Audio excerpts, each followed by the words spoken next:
It's my podcast today. Change. Of course we're talking about change. Of course, why not? So, I'm going to tell you the truth. I'm going to tell you the truth. I'm going to tell you the truth too. Here's my podcast. BSTL. Hey, what's going on, everybody? I hope you're doing all right. I think I'm doing okay so far. I'm so excited. I get to have a conversation. You know, every now and then we've got these bonus episodes, and I'm going to continue to put them out whenever I feel inspired to give you some content. And, of course, even though it's a little bit different, it's still always going to be leadership-based. So, again, for those of you that are tuning in for the very first time, my name is Andre Anderson. I'm both host and founder of BSTL. And what does it stand for? Building something that lasts. So anyways, I'm excited to just jump right into this conversation. Let me just tell you what happened recently, and it kind of triggered me a little bit, not in a bad way, but in a good way. I know that sometimes when we use some of these therapy languages, people get nervous, triggered, trauma. No, but every now and then something happens that just kind of reminds you of something else, and it kind of made me smile a bit, and I figured, look, why not share this with you? So every now and then you're also going to find that I'm going to have some conversations about male things. And it's not that I'm against female things, but I think that as a black man, and I'm proud to be black, my roots are Jamaican, proud to be Jamaican as well, we don't always talk about male things. And when I say male things, I really mean like grandfather, father, grandson, those kinds of things. So every now and then you're going to hear me talk about these things.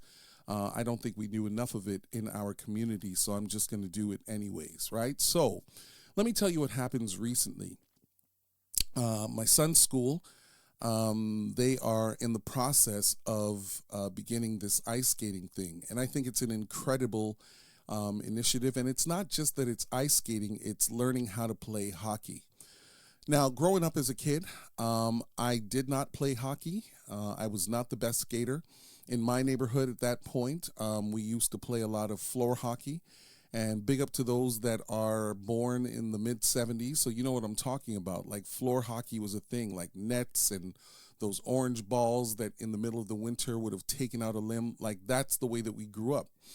But I did not play ice hockey at all. I don't know if it's because I couldn't skate so well, or maybe it's just because there were different things happening. And by the way, I now know that ice skating equipment is not cheap.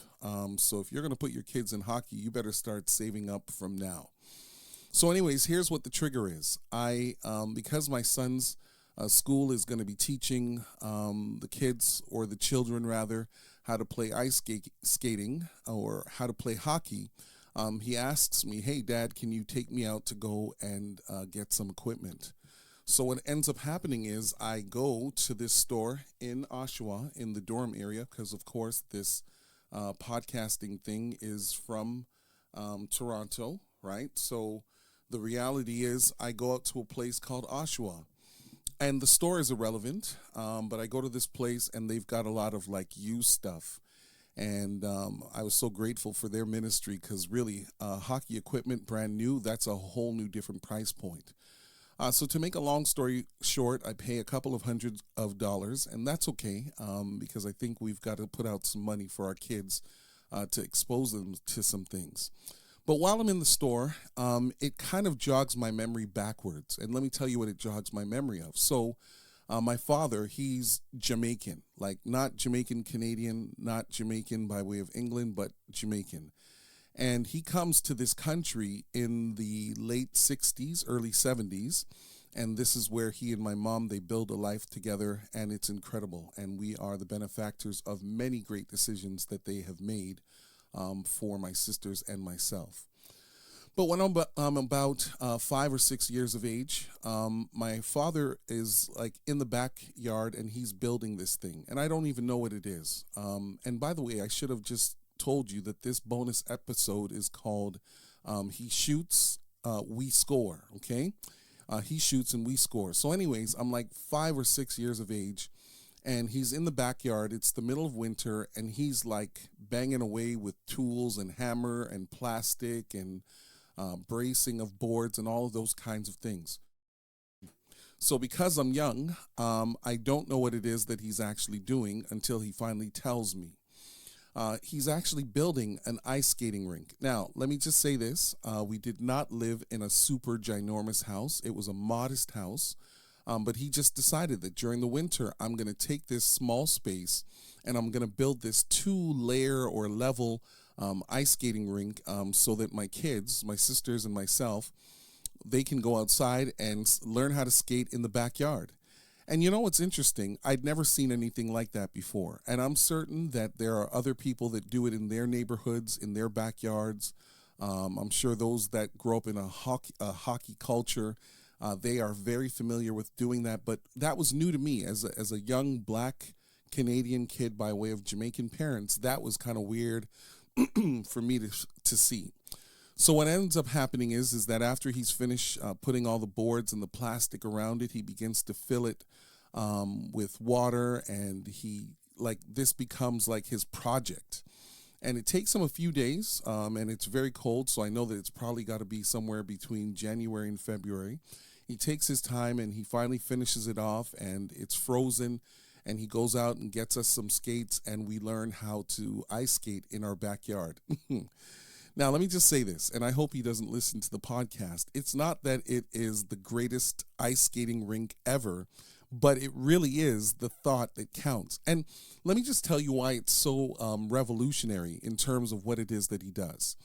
It's because for somebody that grew up in a climate country without snow, unless it's like a freezy of some sort, the mere fact that he had it in his mind to expose us, my sisters and myself, to this ice skating thing, I now look back and I realize that he was ahead of his time. Like, remember now, in Jamaica, like the primary thing is going to be, for his age group, it's going to be cricket, it's going to be soccer, it's going to be track and field, but it's not going to be hockey. It's not going to be ice skating. So when he comes to this country and begins to expose my family and myself to something that is completely out of the culture, you realize that while his roots may be Jamaican, he is a very forward thinking type of guy. So he's the one that exposes me to this skating thing, and then I skate a little bit as a child, but I didn't love it. And then, of course, I don't really mess around with it. I mean, I go roller skating a little bit, but I don't mess around with skating. I play floor hockey, but I don't play ice hockey. So it's not until now that I realize, as I'm in this store with my son about to buy this equipment, that I realize, wow, in less than 50 years, 3 generations later, my father, myself, to my son, I am now full circle, now beginning to engage with my son in something that my father would have exposed me to. So we go in there, and let me tell you, I don't think I've ever gone into a hockey store to pick up anything other than a hockey stick, the orange ball, and or the ice skates. I've never gone in there. So, like, the reality is, I have no idea what it is that he's got to get. So as we're going in there, we need to get a helmet with a face guard. We got to get a mouthpiece. We got to get a jock. We've got to get the pants. We've got to get the shoulder pads, the elbow pads. We've got to get the gloves. We've got to get a stick. And while we're in there, I'm looking at his eyes twinkling. And to be honest with you, even if it would have cost more, I would have had to figure it out, right? Because the reality is, looking at my son now, who doesn't know that his grandfather would have tried to expose me to this sporting thing many, many years ago, seeing the twinkle in his eyes was such a tremendous moment for me. And here's what makes it tremendous. Most times when we think about black children playing sports, and I know that there's a few black NHL players, and I'm sure that there are different black male players and maybe even female players, like those of you that are really into hockey, you know their names, right? I know that there's got to be a bunch of different people who have been in the league for quite some time, but we know that the image of this is not necessarily saturated with people that look like me, that come from my background. And so as we're going through the store and he's like, Dad, we got to get this, and Dad, we got to get that. The guy in the store, he was so helpful. And let me just show you how helpful he is. He doesn't say when we walk in, how may I help you in terms of, getting some other stuff. The moment I say to him, it's ice hockey, he immediately begins to play this thing up so that my son's excitement will be even more piqued, because he's like, oh yeah, we got to get you this hockey stick, and we're going to put some yellow tape on it, and we're going to make sure that your socks that are going to go over your shin pads, they're going to be yellow. So the more this guy is like talking about all of these different things that we're about to do to position my son to be now in a position to do something that his dad has never done and his grandfather has never done, I was thinking in that moment the power of legacy. Now let me explain to you what I mean when I say legacy. Really what I'm saying to you all is that in less than 50 years, right? So I'm 47, right? So it's kind of starts with me. My father, through this ice skating rink, has now shown me and introduced to our family the value of crossing over different cultural lines. And when I say cultural lines, I'm not even talking about black or white or native or Hispanic or Asian or South Asian. That's not what I mean when I'm talking about culture. I'm talking about we have often ascribed a certain type of person or people groups to specific things, right? It's not uncommon to see a lot of people of color, my color that is anyways, out on the basketball court, out on the soccer field. But we don't always see them on the ice. Now, there are a couple of reasons, right? So I now know that ice or hockey is not a cheap sport, right? So already we have on some level a disadvantage, because unless you know where to find these trade-in gear and how to figure it out and knock your pennies together in order to get some stuff together, the reality is you don't really know how to get yourself going unless somebody exposes it to you. And then I also want to say this. My father may not have known what he was doing, but really what he was doing was also showing me that as a father, when my son shows an interest in something that may not necessarily be uniquely personal to our culture, I've got to find a way to get into it, even if it's not something that I fully understand or fully comprehend. So we get to the checkout. He's now got his skates sharpened. We've got his hockey stick. It's been cut. I learned that you have to go on your toes, and the guy lines it up with a marker so that his hockey stick goes up to his nostril. Apparently that's the appropriate height. And we check out and we buy the stuff. And as we're walking back to the car, I look down at him and he's like in heaven.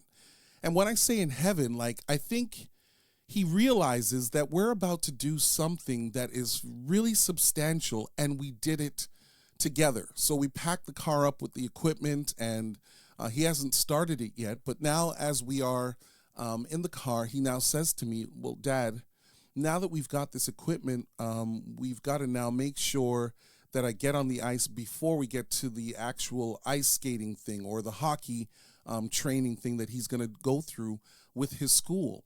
And let me tell you why that is substantial, because to me, I was like, look, now that we got this equipment, my job is going to be just to take him to the rink. I will sit like every other parent. I will clap. I will cheer for him. I will encourage him. But I didn't realize that he's not just trying to get the equipment for the experience. He wants to show up on the first day of this ice skating experience as one who knows the least. He does not want to show up as one who knows the least about skating and shooting this puck and all of that other stuff. And I thought to myself, in this experience, how important it is to not just expose our children, my son more specifically. As a father, it's more than just getting him the stuff. It's also positioning him in such a way that when he goes out on that ice for the very first time with a stick, he's not going to be worried about being embarrassed. He's going to go out there as one who has a measure of confidence, because this may be the beginning of something that in our Anderson family, like, I don't know of any hockey players that are Andersons. I don't know any Andersons that are in the sport that have played at any level of this thing. So my son may actually be making history for the very first time when he finally gets on top of this ice with this stick and all of this equipment, like every other child whose parent is thinking about and contemplating getting this thing going. Now, the other thing too, because I'm really talking about legacy, this is not so much about ice skating, it's talking about how do we position ourselves as leaders. And remember, my father is a leader by default because that's what he is, the father of the family. He leads. Now, because I'm also a father, it's also my responsibility to lead. But here's the other thing, because remember, BSTL stands for Building Something That Lasts. I want you to consider this. Even though my son doesn't know it yet, we are now developing a next generation of leaders who understand that you cannot just go for what's comfortable, you have to go for what is uncomfortable also. You've also got to create this environment for him who's now 9 years of age, where he understands that not because you are under represented in a sport does that mean that it is not accessible. And here's how it kind of connects and leaks over into other areas of life. When kids at a very young age, and I'm thinking maybe more specifically to black boys who are underrepresented in a lot of different areas. You know, like recently I was having a conversation with somebody. Remember a couple of weeks ago I told you I had a very exciting conversation, one that I have not had for quite some time. We were just having a conversation about underrepresentation in different areas within the business sector, right? So what happens is here in Toronto, there's a place called Front Street. And Front Street is like in the core of downtown. And when you go to Front Street, what you will find is that you've got a bunch of really big buildings, nice buildings, high-end buildings. And the people that go into those buildings, they've got suits that are extremely expensive, right? So they're not necessarily buying suits at Tip Top. And big up Tip Top, I shop at Tip Top. But they're not necessarily buying suits there. They've got customized suits and ties and nice vehicles and fancy socks and shoes that maybe I can't even pronounce. But on Front Street, despite the fact that this is a city that is really diverse, it's got people from all over the planet. The reality is that if you were to sit down in some of these buildings on Front Street, Bay Street, in the core of the city of Toronto, what you might find is that there is an underrepresentation of people that go into those buildings, even though we come from a city that is really one of the most diverse cities in all of the world and definitely in North America. So you're saying, like, Andre, come on, like, tie these two things together. Well, the thing is that hockey culture and Front Street culture, they bridge into one another because some of the people that play hockey, they come from a completely different world that perhaps my son might not engage in because of the level of work that his dad does. Now, let me just say this. I'm not ashamed of the work that I do, but the work that I do doesn't put me in every single kind of space. So sports, field trips, the schools that you go to, the after-school programming that we put our children in, these are spaces that allow them to learn and experience and enjoy something that may be outside of their culture, outside of their purview, and outside of what they would normally do if they had it to choose. So here's the thing. This is why, and I might as well go there, right? Because this is always going to be an honest podcast. This is why we can't really diminish and undervalue the impact of systemic racism and or slavery, the slavery that we've experienced as people of color over the last 400 years. Let me explain to you why. My father is in my life. I'm in my son's life.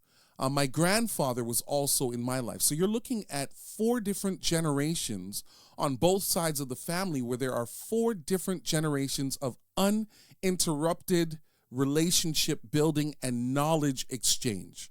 So what happens is that systemic racism and inclusive of that, racism, it tears families apart. Like, it tears the black community apart. So when a son now sees something, because he may not have engaged it with his father and or his grandfather and or his great-grandfather, it takes a little bit of time to regroup and rebuild to the point where now you have this continuity of experiences whereby you're not talking about trying something for the very first time, but really what you're talking about is you're trying something because this is what we do. This is what we've always done.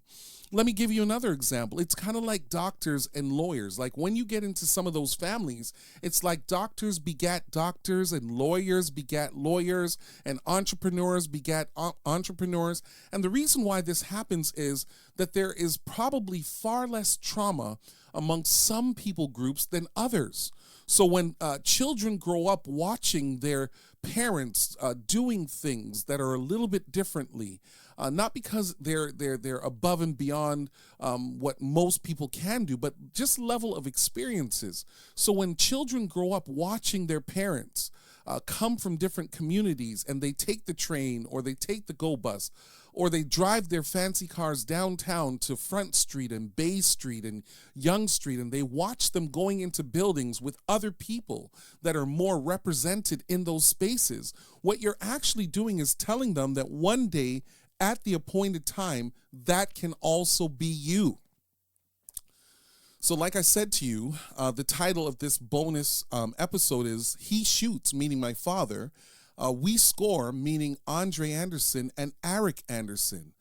We score because my father taking a chance on exposing me to something that I might not have bumped into early in life without him showing me this thing.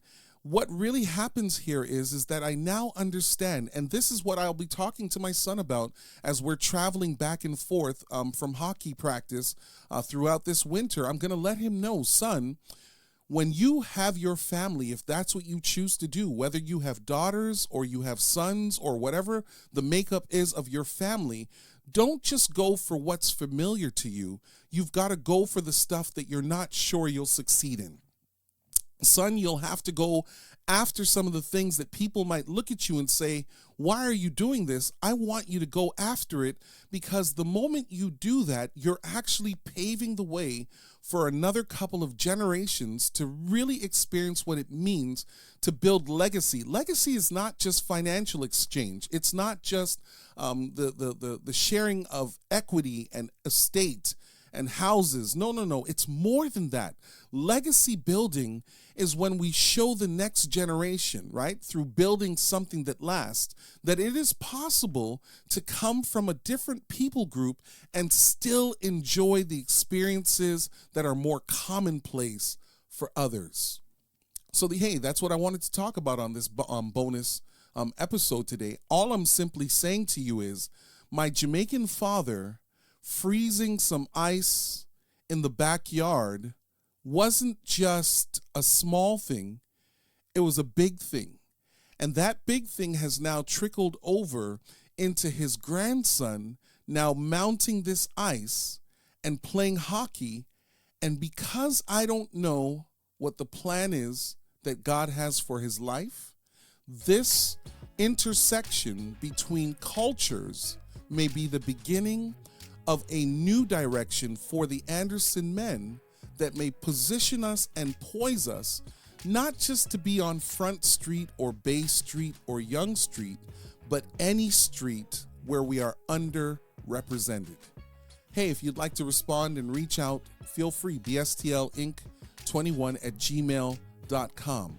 But if you're watching this, I should say listening to this on Apple Podcasts, please give me a rating.